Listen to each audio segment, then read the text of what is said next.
আসসালামু আলাইকুম। শুভ্র লিখেছেন হুমায়ুন আহমেদ। আলহামদুলিল্লাহ, শুনে বড় খুশি হলাম মা, বড়ই খুশি হয়েছি। বিনু আবারও জানলা দিয়ে মুখ বের করলো। তার খুবই কান্না পাচ্ছে। কেন কান্না পাচ্ছে সে বুঝতে পারছে না। শুভ্রর বাসায় কে একজন একটা চিরকুট পাঠিয়েছে। কে পাঠিয়েছে শুভ্র ধরতে পারছে না। চিরকুটটা ইংরেজিতে লেখা, টাইপরাইটারে টাইপ করা, কোনো নাম সই নেই। হাতের লেখা হলে লেখা থেকে প্রাপকের আন্দাজ করা যেত। যে পাঠিয়েছে সে নিশ্চয়ই চায় না শুভ্র তার নাম জানুক। চিরকুটে লেখা, please come to the department tomorrow. Shubhra এসে প্রথম যে কথাটা শুনলো তা হচ্ছে রেজাল্ট হয়েছে। ফার্স্ট হয়েছে মীরা। শুভ্র লজ্জা লজ্জা করতে লাগলো। মীরা প্রথম হয়েছে শুনে তার নিজের ভালো লাগছে। এত ভালো যে করবে সেটা ভাবা যায়নি। পড়াশোনা নিয়ে মীরাকে কখনোই সিরিয়াস মনে হয়নি। তার নজর ছিল হুজুগের দিকে, হইচইয়ের দিকে। নাটকের একটা দল পরীক্ষার আগে করে ফেললো। নাটক লেখাও হলো। নাটকের নাম নিউক্লিয়াস। নিউক্লিয়াসের ভিতরের প্রোটন এবং নিউট্রন নিয়ে গল্প। ইলেকট্রনের সঙ্গে প্রোটনের প্রেম। প্রোটন হচ্ছে মেয়ে, ইলেকট্রন হচ্ছে ছেলে। প্রেমের জটিল পর্যায়ে মেয়েটি হঠাৎ ছেলে হয়ে যায়। তাদের প্রেম তাতে নষ্ট হয় না, অনুরূপ থাকে। সব নিয়ে ভয়াবহ ধরনের জটিলতা একটি ভয়াবহ নাটক। নিউক্লিয়াসের লেখা, মীরার লেখা। নাটকের পরিচালকও সে। এই মেয়ে পরীক্ষায় ফার্স্ট হবে ভাবাই যায় না। শুভ্রতা নিজের রেজাল্ট এখনও জানে না। কাউকে জিজ্ঞাসা করতেও অস্বস্তি লাগছে। নোটিশ বোর্ডে রেজাল্ট টাঙানো হয়নি। চেয়ারম্যান স্যারের ঘরে ঢুকে পড়া যায়, ঢুকতে ইচ্ছা করছে না। নিজের রেজাল্ট জানার জন্য যে প্রচণ্ড আগ্রহ হচ্ছে তাও না, তবে কেন জানি খুব হইচই করতে ইচ্ছা করছে। রেজাল্টের পরপর সব ছেলে মেয়েরা মিলেই খানিকক্ষণ কিছু চেঁচামেচি করে। দল বেঁধে চাইনিজ খেতে যায়। এমন দলের সঙ্গে মিশে যেতে পারলে ভালো হতো। মীরা যে নাটকটা করেছে সেই নাটকের একটা পার্ট পাওয়া গেলে মন্দ হতো না। মূল চরিত্র সে করতে পারবে না, পার্শ্ব চরিত্র যেমন হাই অ্যালার্জি, গামা রশ্মি কিংবা আপ কোয়ার্ক, ডাউন কোয়ার্ক। এই শুভ্র চমকে তাকালো। চেয়ারম্যান স্যারের ঘর থেকে মীরা বের হয়ে আসছে। সে কি জানতো আজ তার রেজাল্ট হবে? চিরকুটটা কি সেই পাঠিয়েছে? আগুন রাঙা শাড়ি পরে এসেছে, তাকে লাগছে ইন্দ্রাণীর মতো। শুভ বলল, ডিপার্টমেন্টে আসার জন্য চিরকুটটা কি তুমি পাঠিয়েছিলে? মীরা বলল, না, আমি কাউকে চিরকুট পাঠাই না, সরাসরি উপস্থিত হই। শুভ্র, শোনো, এত ভালো রেজাল্ট করলাম, কই তুমি তো এখনও কংগ্রাচুলেট করলে না? শুভ্র বলল, কংগ্রাচুলেশন। মীরা বলল, থ্যাঙ্কস। আমরা ঠিক করেছি দল বেঁধে সবাই তোর বাসায় যাব। চেয়ারম্যান স্যার বলছিলেন যাবেন, এই নিয়ে কথা হচ্ছিল। আমরা খুব মন খারাপ করেছি। কেন? তোর জন্য খুব ভালো খবর আছে। আমি খবরটা তোকে দিতে পারতাম, কিন্তু চেয়ারম্যান স্যার খবরটা দিতে চাচ্ছেন। তোমার কাছ থেকে একবার শুনি, তারপর স্যারের কাছ থেকে শুনব। তুই এখন KNS, কালী নারায়ণ স্কলার। তুই রেকর্ড নাম্বার পেয়েছিস। চেয়ারম্যান স্যারের ধারণা তোর রেকর্ড কেউ ভাঙতে পারবে না। শুভ্র একটু হকচকিয়ে গেল। এতক্ষণে যে শুনেছে মীরা ফার্স্ট হয়েছে, সেটা তাহলে কি? মীরা বলল, আমি আজ ইউনিভার্সিটিতে এসেই শুনি আমি ফার্স্ট হয়েছি। আমি তো হতবম্ব। চেয়ারম্যান স্যারের কাছে গেলাম। স্যার বলল, মীরা মিষ্টি খাও, প্রথম হবার মিষ্টি। আমি বললাম, শুভ্র রেজাল্ট কি? তখন স্যার বললেন, ওকে হিসাবের বাইরে রেখে তুমি ফার্স্ট। স্যারের কথা শুনে আমার খুশি হওয়া উচিত ছিল, আমি খুশি হইনি, বরং আমার রাগ লাগছে। অবশ্যই রাগ লাগছে। ছাত্রদের মধ্যে কেউ পড়াশোনায় ভালো হবে, কেউ মন্দ হবে, কেউ ভালো মন্দের মধ্যেও একটা মিল থাকে। কিন্তু যদি দেখা যায় এমন কেউ আছে যাকে দলের মধ্যেই ফেলা যাচ্ছে না, তাকে বাদ দিয়ে হিসাব করতে হচ্ছে, তখন মন খারাপ হয়। শুভ্র, তুই কি জানিস কেউ তোকে পছন্দ করে না? না, জানি না। একদল পাতি হাঁসের মাঝে যদি একটা রাজহাঁস থাকে, তখন সেই রাজহাঁসটাকে কেউ পছন্দ করে না। তুই হচ্ছিস রাজহাঁস, তাও সাধারণ রাজহাঁস না, সাইজে বড় রাজহাঁস, যে ময়ূরের মতো পেখম ধরতে পারে।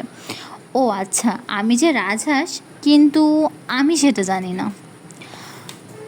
আমরা যতটা না জানি তুই তার চেয়ে বেশি জানিস। আমরা ক্লাসের ছেলেমেয়েরা সবাইকে তুই করে বলি, তুই নিজে কিন্তু সবাইকে তুমি বলিস। তাতে প্রমাণিত হলো আমি রাজহাঁস। এটা তো পয়েন্ট বটেই। এটা ছাড়াও আমার হাতে আরও 9টা পয়েন্ট আছে। আজ না, আরেক দিন বলবো। আরেক দিন কখন? আজ রাতে সিদ্দিকের বাসায়। আজ আমরা সবাই যাচ্ছি, সারা জেগে হইচই করছি। হইচইয়ের এক ফাঁকে বাকি 9টা পয়েন্ট বলবো। শুভ্র চুপ করে আছে। ইউনিভার্সিটিতে পা দিয়ে সিদ্দিকের সঙ্গে তার দেখা হয়েছে। সিদ্দিকই তাকে মিরর ফার্স্ট হবার খবর দিয়েছে, কিন্তু সিদ্দিক রাতে তার বাড়িতে খাবার কথা কিছু বলেনি। নিশ্চয়ই ভুলে গেছে। ভুলটা কি সে জেনে শুনে করেছে? অনেক দিন পর আবার সিদ্দিকের সঙ্গে দেখা হবে। সেই চোখ কুঁচকে বলবে, আচ্ছা শুভ্র, রেজাল্টের দিন রাতে ডিনারে সবাই এলে, তুই এলি না কেন? ব্যাপারটা কি বলতো? আমি সেকেন্ড ক্লাস পেয়েছি বলে কি আমি কুষ্ঠরোগ হয়েছি নাকি? নাকি এইডস হয়েছে যে আমাকে অ্যাভয়েড করতে হবে? ফর ইয়োর ইনফরমেশন, কুষ্ঠ এবং এইডস কোনোটাই ছোঁয়াচ্ছে না। শুভ্র যদি বলে তুমি আমাকে যেতে বলোনি, তাহলে সিদ্দিক খুবই বিস্ময়ের সঙ্গে বলবে, তোকে বলিনি মানে? কি বলছিস তুই? একবার না, পরপর 2বার বললাম। আশ্চর্য! আমি সবাইকে বলবো আর তোকে বলবো না? তুই আমাকে এত ছোট ভাবলি? বাধ্য হয়ে শুভ্রকে তখন বলতে হয়, তুমি নিশ্চয়ই বলেছ, আমি অন্য মনস্ক ছিলাম, শুনতে পাইনি। সিদ্দিক বলবে, এই তো পথে এসেছিস, ঝেড়ে কাশছিস।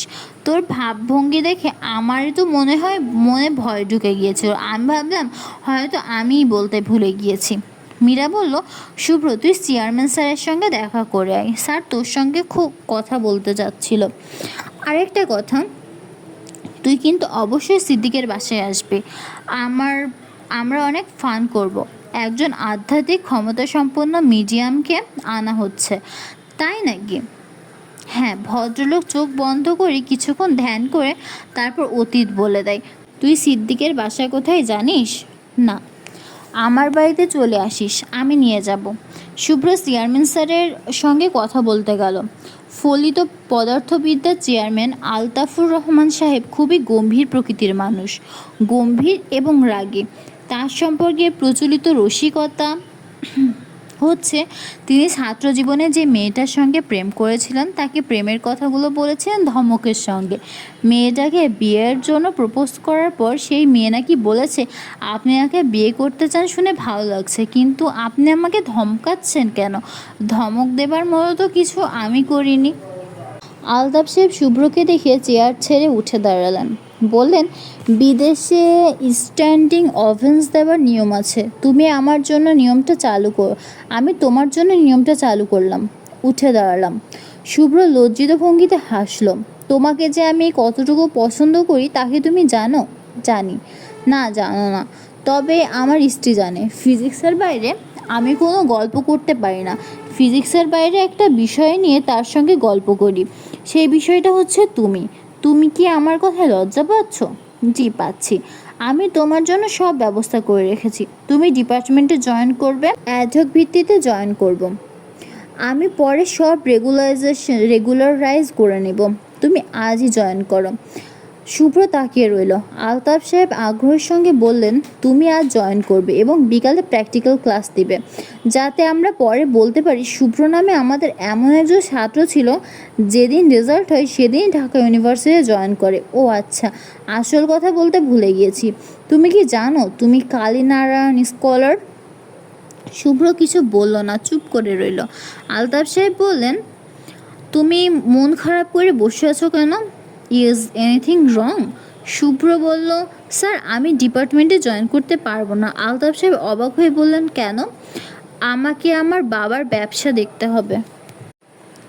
সেই ব্যবসা দেখার আর লোক নেই, তোমাকেই দেখতে হবে। ব্যবসায় যদি করতে হয় তাহলে তো পড়াশোনা করার মানে কি? শুভ্র নিচু গলায় বলল, জি স্যার, আমাকে দেখতে হবে। বেশ কিছু লোকজন বাবার ব্যবসার উপর নির্ভর করে আছে। ওরা তাকিয়ে আছে আমার দিকে। কী ব্যবসা? আমি পুরোপুরি এখনও জানি না। একটা শুধু জানি, ঢাকা শহরের সবচেয়ে বড় যে পুঁজিবালয়, তার একটা অংশের আমি মালিক। সেখানে 3টা বাড়ি। 3টা বাড়িতে 52 জন মেয়ে থাকে। আর আমাদের অর্থবিত্তের সবই এসেছে এসব মেয়েদের রোজগার থেকে। ওরা যা আয় করে তার 50% আমরা নিয়ে নিই। আলতাফ শুভ্রর দিকে তাকিয়ে আছেন। শুভ্র তার স্যারের দিকে তাকিয়েছে। দুজনের কেউই চোখ নামিয়ে নিচ্ছেন না। চেয়ারম্যান স্যারের ঘর থেকে বের হয়ে মীরা তাকে ধরল, ঝলমরে মুখ করে বলল, স্যার তোকে কি বলল? শুভ্র বলল, তেমন কিছু না। তেমন কিছু নাটা কি? শুভ্র হাসছে। মীরা বলল, তোর হাসি দেখতে ভালো লাগছে না। তোর কি কোনো সমস্যা হয়েছে? এরকম করে হাসছিস কেন? সামান্য সমস্যা হয়েছে। আমি কি শুনতে পারি? না, কেন? শুভ্র শান্ত গলায় বলল, আমাদের সমস্যাগুলো পরীক্ষার মতো। নিজের পরীক্ষা নিজেরই দিতে হয়। পরীক্ষার হলে যখন বসি তখন একজন নিশ্চয়ই অন্যজনের পরীক্ষা দেয় না। তুই বলতে চাচ্ছিস আমরা কখনো কোনো সমস্যায় অন্যের কাছ থেকে সাহায্য নেব না? এমন মহাজ্ঞান তুই কই পেয়েছিস? হ্যাঁ, মীরা বলল, তার স্পর্শে তার মীরা বলল, তোর সম্পর্কে আমার নিজের ধারণা হলো তুই অহংকারী এবং বোকা। তোর অহংকারটা প্রকাশিত হয় বিনয়ে, আর বোকামিটা প্রকাশিত হয় জ্ঞানে, মিথ্যা জ্ঞানে। রেগে যাচ্ছ কেন মীরা? রাগ উঠেছে এই জন্য রেগে যাচ্ছি। তুই কি হইচই করার জন্য আজ আমাদের সঙ্গে যাবি? না। তুই কি করবি? বাড়িতে চলে যাব। কোনো বই মুখের সামনে ধরে থাকবি? তা করতে পারি। কি বই পড়বি জানতে পারি? অক্টিভো প্যাজ এর কবিতা নাকি স্ট্রিং থিওরি অফ ইউনিভার্স। শুভ্র আবারও হাসল। মীরা বলল, এই বইপত্র আজকের দিনের জন্য তোলা থাক। আয়, আজ আমরা হইচই করি। তুই তোর ব্যক্তিগত পরীক্ষা দে, কিন্তু আজকের দিনটা বাদ থাক। মনে কর আজ পরীক্ষা হচ্ছে না, হরতালের কারণে ছুটি হয়ে গিয়েছে। শুভ্র বলল, না, আজ আমার অন্য কাজ আছে। আজ আমি রাস্তায় রাস্তায় হাঁটবো। আজ কোনো ছুটির দিন না। আওয়ামী লীগ বিএনপিদের কেউ হরতাল ডাকেনি, তবু রাস্তাঘাট ফাঁকা ফাঁকা লাগছে। শুভ্র ফুটপাতে ছেড়ে পিচ রাস্তায় নেমে গেল। ফুটপাত দিয়ে হাঁটতে ভালো লাগছে না, রাজপথই ভালো। মাঝে মাঝে ঝড়ের মতো ট্রাক অবশ্য গা ঘেঁষে যাচ্ছে। ড্রাইভাররা বিরক্ত চোখে শুভ্রকে দেখছে। এছাড়া অন্য কোনো সমস্যা নেই। শুভ্র মনে হলো রাস্তার রং সব কালো কেন? নীল রঙের রাস্তা হলো না কেন? পিচের সঙ্গে নীলের রং মিশিয়ে আর রাস্তা নীল করাটা কি খুব কঠিন কিছু?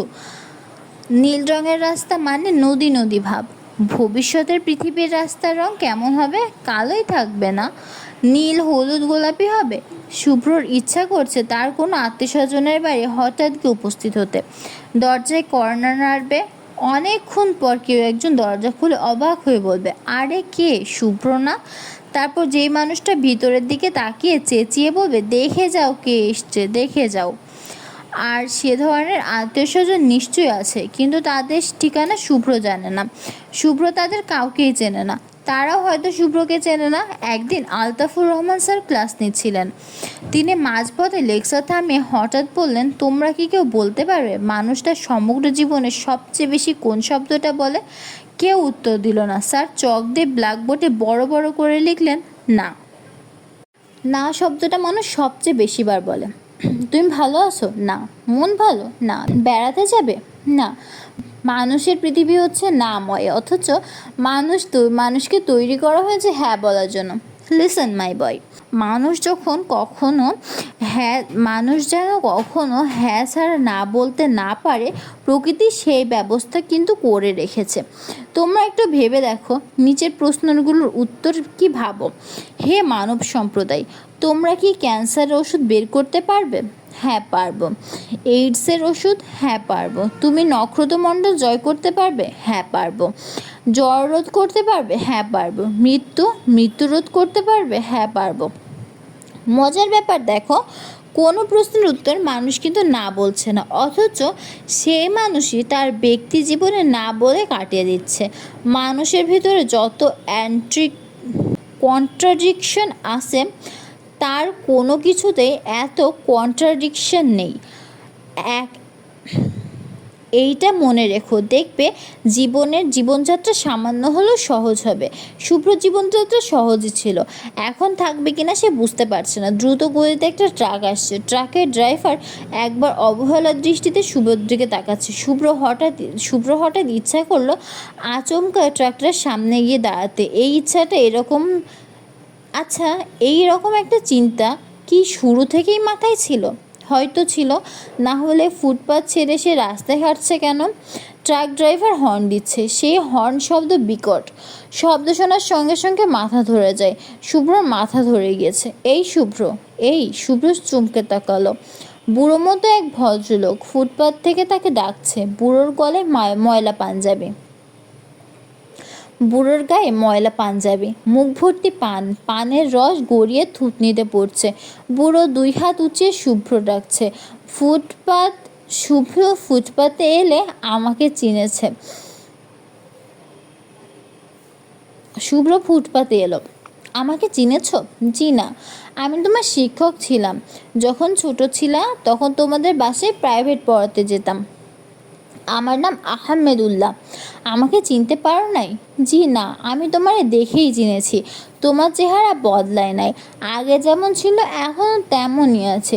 তোমারে 2 মাস পড়াইছি, তারপর জানি না কী কারণে তোমার বাবা আমারে পছন্দ করলো না। থাক এইসব ইতিহাস। আছো কেমন বলো? জি ভালো। রাস্তার মাঝখানে দাঁড়িয়েছিলে কেন? রাস্তার মাঝখানে দাঁড়িয়ে থাকবো না, অ্যাক্সিডেন্ট হবে। যাই হোক বাবা, শোনো, খুবই খারাপ অবস্থায় আছি। 50টা টাকা দিতে পারবে? না পারলে 20-25 যা পারো দাও। শিক্ষককে সাহায্য করা সওয়াবের ব্যাপার, অর্থাৎ কর্তব্যও বটে। শিক্ষক জাতির মেরুদণ্ড। শুভ্র মানিব্যাগ খুলল। আহমেদুল্লাহ মানিব্যাগের দিকে তাকিয়ে বললেন, একটু বেশি দিতে পারলে খুবই ভালো হয় বাবা। 200 টাকা দাও। শুভ্র 2টা 100 টাকার নোট দিল। আহমেদুল্লাহ সাহেব 2টা নোট নিয়ে দাঁড়িয়ে আছেন। এখনও তার চোখ মানিব্যাগের দিকে। মানিব্যাগে বেশ কিছু 500 টাকার নোট দেখা যাচ্ছে। প্রথমবার 500 টাকা না চেয়ে 50 টাকা না চেয়ে প্রথমবার 50 টাকা না চেয়ে 500 টাকা চাওয়া দরকার ছিল। শুভ্র বলল, স্যার যাই। আহমেদুল্লাহ দীর্ঘ নিঃশ্বাস ফেললেন এবং বললেন, তার দিনটাই নষ্ট হয়ে গিয়েছে। শুভ্র আবারও ফুটপাত ছেড়ে রাস্তায় নামল। দ্রুতগামী কোনো গাড়ির সামনে দাঁড়াতে ইচ্ছে করছে। কিছুক্ষণের জন্য হলেও রাস্তাটা পার করতে হবে। গাড়ির সামনে দাঁড়াতে এটা না করলে ইচ্ছাটা মনের ভিতর থেকে যাবে এবং ইচ্ছাটা বাড়বে।